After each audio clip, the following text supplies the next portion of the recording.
La théorie de l'évolution nous explique comment le monde vivant s'est constitué avec sa diversité, avec les formes qui existent et en particulier avec les humains. Mais c'est pas toujours facile pour les humains d'accepter cette idée. D'accepter l'idée qu'ils ont été fabriqués par un processus un peu aveugle de sélection qui conservait constamment ce qui marchait, puis qui rejetait ce qui marchait pas. Qu'au fond, peut-être qu'il aurait suffi d'un rien pour qu'ils n'existent pas et que ça soit une autre forme qui soit là à leur place. Les humains manquent de modestie terriblement. Ils ont besoin de croire qu'ils sont nécessaires au monde. Dans le cahier Vie et Ministère du mois de janvier 2020, les témoins de Jéhovah étaient invités à réfléchir sur la manière d'expliquer les raisons de leur croyance en la création du monde par Dieu. Évidemment, cette croyance suppose un rejet total de l'évolutionnisme, qu'il s'agisse de la théorie darwinienne ou de la théorie synthétique de l'évolution, faisant pourtant consensus dans le monde scientifique. La théorie de l'évolution, si souvent décriée par les rédacteurs jéhovistes, on pense au célèbre ouvrage Évolution ou création, est souvent l'argument numéro 1 que rencontre tout prédicateur de la Watchtower, en particulier en Occident. C'est pourquoi la société tente régulièrement de former ses fidèles à un contre-argumentaire créationniste réutilisable dans n'importe quel contexte pour, premièrement, endurcir l'endoctrinement de l'adepte et le convaincre qu'il est dans la vérité, ce que le Collège central appellera pudiquement « affermir sa foi », et deuxièmement, lui proposer une boîte à outils pour contrer l'adversité et faire des adeptes lors des séances de prédication. La question titre de l'article en question est la suivante. Sais-tu expliquer pourquoi tu crois en la création ? Cet article est un bijou d'incitation à l'auto-endoctrinement à peine voilé. Le fidèle est invité à écouter des témoignages de fidèles témoins qui ont abandonné leurs anciennes idées évolutionnistes pour épouser le créationnisme jéhoviste. L'objectif de l'article est clairement d'inciter les adeptes à prendre exemple sur leurs corps religionnaires hautement diplômés, afin qu'ils puissent reprendre leurs arguments et affirmer leur foi, qui visiblement en a bien besoin. Sur le principe des pédagogies inductives, l'article incite ensuite les fidèles à conceptualiser, exprimer et défendre les idées créationnistes pour que l'adepte se les approprie pleinement, pour qu'il les fasse siennes. Enfin, l'article se conclut par une invitation à rechercher dans les publications de la société d'autres arguments pour étayer cette position. Ainsi, cet article ne propose rien de plus qu'une incitation à l'auto-endoctrinement afin d'endoctriner les autres fidèles avec pour fondement le témoignage d'autres témoins. C'est le serpent qui se mord la queue. Le processus se répète à l'infini dans une duplication effrénée. Cependant, quelle valeur ont les arguments d'autorité présentés par la Watchtower ? Sont-ils de bons et vrais arguments ? Ou présentent-ils des erreurs logiques, voire des contradictions profondes ? Comment ne pas se laisser piéger par cette propagande créationniste qui ne dit pas son nom ? C'est ce que nous allons voir dans ce nouvel épisode. Générique.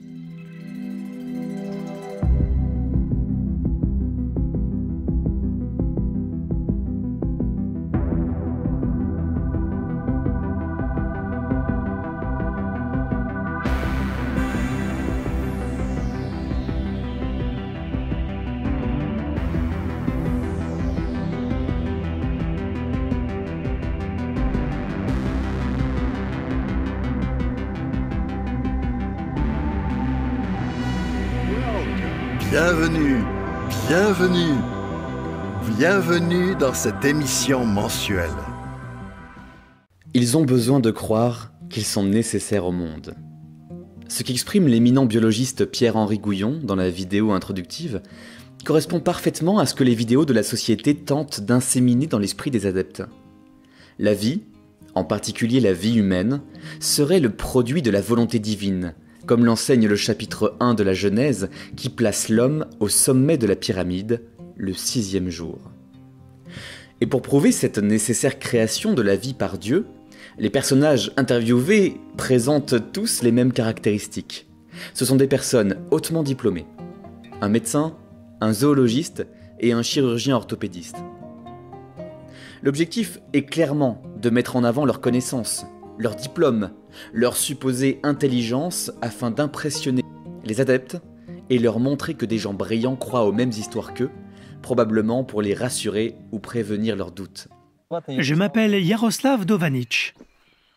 Je suis diplômé du département de zoologie de l'université d'Užhgorod et je suis spécialisé en zoologie. Je m'appelle Monica Richardson. J'ai étudié la génétique et la chimie, puis la médecine à Stockholm en Suède. Je m'appelle Irene Hof Lorenzo. J'ai étudié la médecine à l'université de Zurich en Suisse et ensuite je me suis spécialisée en chirurgie orthopédique. Cet argument d'autorité prête à sourire. Il est franchement paradoxal puisque la société conseille depuis toujours à ses membres d'éviter de faire des études supérieures et elle les met constamment en garde contre les études philosophiques ou scientifiques qui pourraient ébrécher leurs croyances. Cette contradiction ne semble pas les gêner dans ce cas. Mais il y a ici une tentative de fraude. Cet argument d'autorité est fallacieux. Un argument d'autorité ne fonctionne que dans 3 cas. Premièrement, si la personne citée est précisément experte en la matière. Deuxièmement, si la personne est reconnue par ses pairs pour ses travaux. Troisièmement, si la personne n'a pas des intérêts qui biaiseraient sa position. En l'occurrence, aucune des autorités citées dans ces vidéos n'est experte en la matière. Aucune n'est biologiste, par exemple. Donc, l'avis de ces personnes ne compte pas plus que celui de Monsieur Tout-le-Monde, diplôme ou pas. Un professeur agrégé en littérature n'a pas plus de compétences qu'un ouvrier du bâtiment pour s'exprimer sur un sujet qui ne se situe pas dans son domaine d'expertise. Avoir un diplôme ne nous rend pas automatiquement experts en tout. De plus, aucune des autorités citées n'est reconnue sur le thème de l'évolution, précisément parce qu'elles n'en sont pas expertes. Enfin, toutes ces personnes ont un biais qui fausse leur opinion. Elles sont toutes croyantes et adhèrent au dogme jéhoviste. De manière générale, le sophisme premier qui va être invoqué par ces fidèles religieux est celui de la complexité irréductible. Cela signifie que l'on considère que la vie est trop complexe et trop sophistiquée pour être apparue sans l'intervention d'une intelligence supérieure. Autrement dit, ils admettent à demi-mot ne pas y comprendre grand-chose et que leur incompréhension est la cause de leur rejet de cette théorie. Comprennent-ils mieux la théorie de la relativité générale ? Ou encore la mécanique des fluides, la théorie de la gravitation, et d'autres encore? Non, de toute évidence. Cela les empêche-t-il d'y adhérer? On voit ici à quel point les biais et la mauvaise foi produisent des sophismes terribles. Je vous propose d'écouter leurs arguments et d'en réfuter quelques-uns au fil de cette vidéo. Selon la théorie de l'évolution, il n'y a pas de créateur. Et tout a été conçu par une série de changements et de combinaisons aléatoires. Je ne pouvais pas prouver cette théorie, mais j'y croyais et je trouvais ça logique. C'est pour ça que j'étais évolutionniste et même un ardent défenseur de cette théorie. Je croyais à l'évolution de par mon éducation, comme tout le monde. Je n'en ai jamais douté, elle était enseignée comme un fait scientifique. Je ne croyais pas en créateur, puisque j'étais convaincue que les espèces sont venues en existence par l'évolution. L'argument numéro 1 est celui selon lequel l'évolution exclurait la croyance en Dieu. Selon les autorités citées, la théorie synthétique de l'évolution exclurait l'existence d'un créateur. Pour le zoologiste, dans la théorie de l'évolution, je cite, « Il n'y a pas de créateur ». Pour le chirurgien orthopédique, elle ne pouvait croire en un créateur car elle était convaincue que la vie s'expliquait par l'évolution. Or, une théorie scientifique ne prend en compte que les éléments physiques, pas les éléments spirituels, s'ils existent. Le matérialisme méthodique consiste non pas à nier l'existence d'un monde spirituel, contrairement au matérialisme philosophique, mais à expliquer le monde uniquement par des faits matériels, physiques. Admettre l'évolution ne consiste pas à croire que Dieu n'existe pas, tout comme admettre la théorie de la gravitation n'implique aucunement Dieu dans l'équation. On peut croire ou ne pas croire tout en acceptant cette théorie. Beaucoup de croyants considèrent que le récit de la Genèse est un récit allégorique et poétique. Beaucoup font coexister leur croyance en un Dieu créateur, cause première de l'univers, et leur acceptation de la théorie de l'évolution comme explication d'un phénomène biologique observable. Après tout, la Bible elle-même explique que Dieu a créé les catégories du vivant selon leur espèce.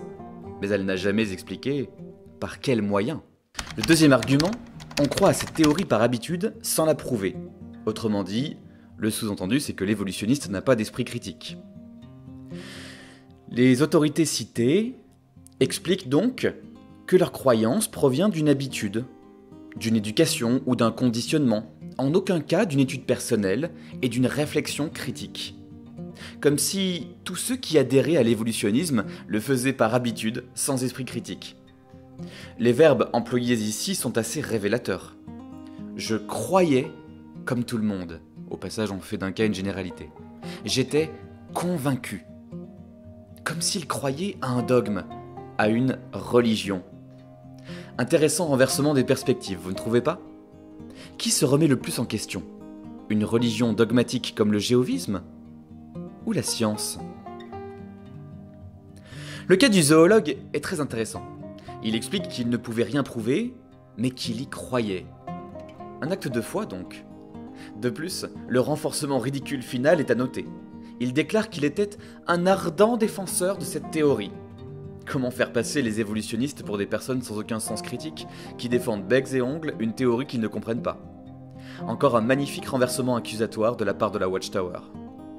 Enfin, discrète remise en cause de la part du médecin, pour qui l'évolution était enseignée comme un fait scientifique. Le sous-entendu grossier est ici absolument sidérant. Comment glisser de fausses informations subrepticement dans l'esprit des adeptes endormis, en attente de biais de confirmation? Oui, l'évolution est un fait scientifique. Quand j'étudiais le fonctionnement des systèmes écologiques dans la réserve de biosphère des Carpates, j'observais la nature sous l'angle de la théorie de l'évolution. En étudiant la nature de cette manière, j'ai commencé à remarquer des choses qui allaient contre cette théorie. Des choses qui n'auraient pas pu apparaître par sélection naturelle.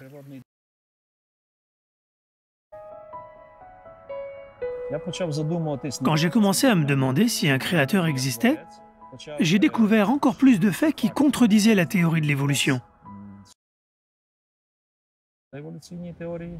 Qui affirmerait qu'un logiciel est apparu par hasard? Les évolutionnistes, eux, aiment croire que l'ADN est le fruit de l'évolution. Prenons un exemple. Vous avez dans vos mains des cubes en bois où sont écrites des lettres.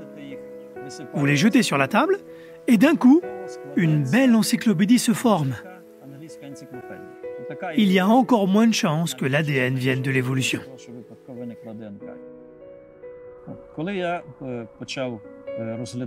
Quand j'ai commencé à penser sérieusement à la possibilité que le monde ait été créé, j'ai réfléchi sur l'idée suivante. Je savais que la religion explique que le monde a été créé par Dieu.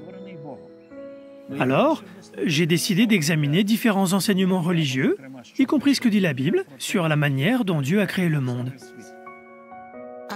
J'aimerais parler du miracle de la naissance. Pendant la grossesse, le bébé reçoit l'oxygène grâce au placenta. Mais à la naissance, il devra utiliser ses poumons. Dans le ventre de la maman, les poumons du bébé sont comprimés. Dès la première respiration, ils doivent se remplir d'air. Cela demande de gros efforts de la part du bébé. Et donc, vers la fin de la grossesse, une substance chimique spécifique appelée surfactant pulmonaire est sécrétée. Cette substance tapisse l'intérieur des parois des poumons, là où s'effectuent les échanges gazeux, ce qui permet de diminuer la tension de surface. C'est ce qui fait qu'à la naissance, quand le bébé doit remplir ses poumons d'air, il peut le faire.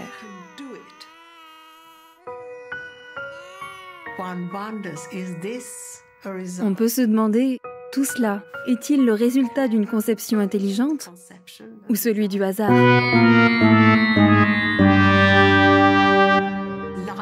La vie autour de nous est conçue de façon si intelligente que je ne peux pas croire qu'il y ait conception sans concepteur. Chirurgie. En orthopédie, une grande partie de l'orthopédie, c'est de mettre des prothèses, donc de remplacer des articulations qui sont malades, qui ne fonctionnent plus. Le genou ne fait pas seulement plier et éteindre, il y a aussi un petit glissement, une petite rotation. Avec une prothèse de genou, on n'arrive pas à avoir la mobilité complète d'un genou sain, d'un genou normal. Quelqu'un qui fait du patinage ou la danse, Ça nous oblige à croire qu'il y a un concepteur supérieur à nous. Pour qu'un pied puisse fonctionner correctement, il faut une harmonie entre les articulations, les tendons, les muscles, le système nerveux. C'est difficile à s'imaginer que c'est le fruit d'une évolution. Quand quelqu'un est venu chez moi pour parler de la Bible, je trouvais plus logique les arguments pour la création. Et de plus, j'ai appris qu'il y a des scientifiques renommés que même aussi ont des doutes dans la théorie d'évolution. Le troisième argument est celui de la complexité irréductible et du hasard.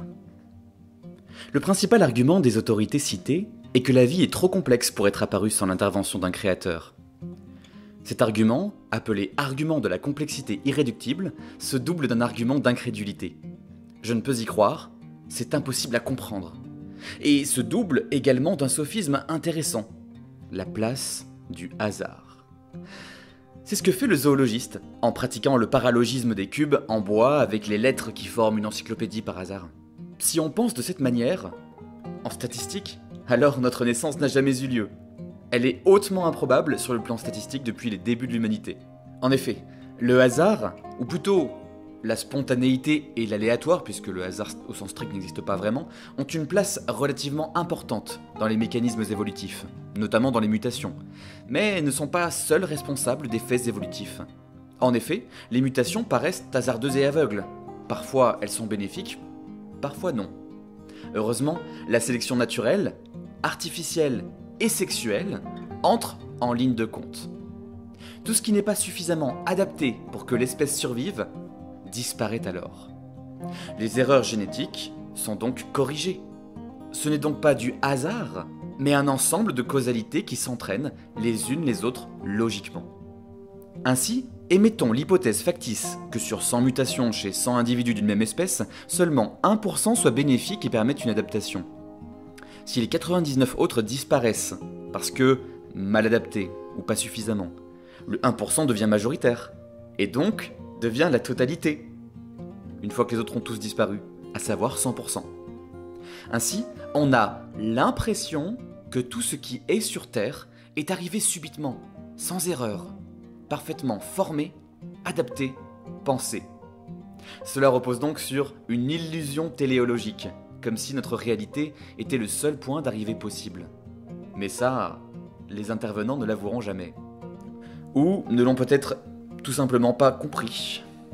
Compte tenu de leur passé qui les a incités de leur propre aveu à croire par habitude, sans recul ni esprit critique, on peut se permettre d'être assez suspicieux quant à leurs nouvelles croyances. En étudiant la Bible, j'ai mieux appris à connaître qui est Dieu. C'est comme un aliment, il faut l'écouter pour voir si c'est bon. Donc il faut étudier la Bible pour se rendre compte que c'est vrai ce qu'elle dit. Et du coup, ils ont inventé des tas d'histoires. Ils ont inventé, peut-être pas seulement pour ça, mais aussi pour se rassurer par rapport aux difficultés de la vie, par rapport à la peur de la mort. Eh bien, ils ont inventé le fait d'avoir été créé à part, le fait de ne pas être dans ce processus évolutif, d'être une espèce qui a une destinée particulière, qui a été créée pour elle-même, etc. Le malheur, c'est que on peut toujours penser ça, et au fond, si les gens religieux veulent penser qu'ils ont été créés à part, moi, ça ne me pose aucun problème, à condition qu'ils ne prétendent pas que c'est de la science. Dans le cadre scientifique, en revanche, on a maintenant tous les éléments pour dire que l'évolution s'est bien produite, et qu'elle s'est produite sous l'action de la sélection naturelle, de la mutation, et peut-être d'autres processus qu'on ne connaît pas bien, dans certains cas, mais au moins que cette évolution s'est produite, que ces mécanismes de sélection fonctionnent, et que quand on regarde un génome de chimpanzé, un génome humain, ça se ressemble tellement que ça ne peut pas être un hasard. Donc, il est clair que même si c'est difficile à accepter, même si ça heurte certaines sensibilités, la science ne peut pas défendre autre chose que la théorie de l'évolution, et que donc aujourd'hui on est dans cette situation où ce qu'il faut, c'est arriver à faire coexister peut-être des visions religieuses et des visions scientifiques, mais la vision scientifique sur ce plan-là n'est plus révisable. Hein. C'est comme la Terre est ronde. Il y a encore une société des amis de la Terre plate aux USA, grand bien leur face. Ils ne veulent pas accepter l'idée que la Terre est ronde, c'est leur droit, mais mais qui ne prétendent pas faire de la science. Et maintenant, le fait que la Terre est ronde, que les planètes tournent autour du Soleil, que le Soleil fait partie d'une galaxie, et que les êtres vivants sont apparus progressivement sur Terre sous l'action de mécanismes évolutifs, tout ça, c'est des choses qui sont absolument établies et qui ne font plus l'objet de débats scientifiques.